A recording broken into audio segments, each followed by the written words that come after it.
اور اب اس کے ساتھ ہی ناظرین آگے بڑھتے ہوئے آپ کو بتائیں کہ چشتیہ میں اشیاء خود و نوش کی تمام جو چیزیں جو ہیں ان کی قیمتیں آسمان سے باتیں کرنے لگی ہیں۔ اسی حوالے سے مزید بتائیں گے ہمارے نمائندے وسیم بٹی۔ جی وسیم بتائیے گا۔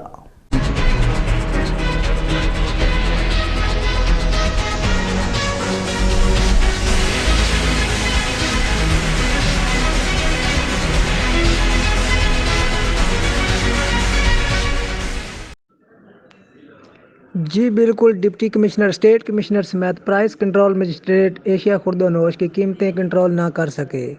بااثر دکانداروں نے حکومت کے مقررہ کردہ نرخوں پر ایشیا خورد و نوش کی فروخت کرنے کی بجائے من مرضیاں کے ریٹ مقرر کر کے ایشیا خورد و نوش کی فروخت کرنی شروع کر رکھی ہے، جس کی وجہ سے غریب سفید پوش طبقہ کسی مسئلے کا انتظار کر رہے ہیں۔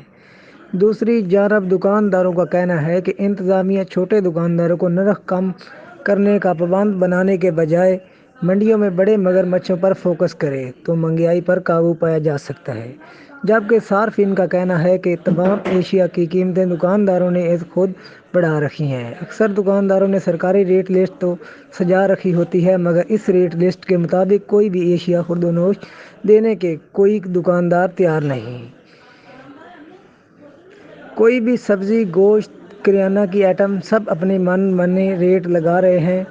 شہریوں نے وزیر اعلیٰ Punjab, chief secretary Punjab, deputy commissioner Bahawalnagar Zulfiqar امبون سے مطالبہ کیا ہے کہ حکومت کی طرف سے مقررہ کردہ نرخوں پر عمل درآمد کروایا جائے اور اضافی وصول کرنے والے دکانداروں کے خلاف قانونی کارروائی کی جائے تاکہ گرہ فروشی کا خاتمہ ممکن ہو سکے۔ کیمرہ مین ٹیم کے ساتھ میں محمد وسیم بٹی، SM نیوز، بہاول نگر۔ جی اب تک کے لیے اتنا ہی۔ مزید خبروں سے باخبر رہنے کے لیے دیکھتے رہیے SM نیوز۔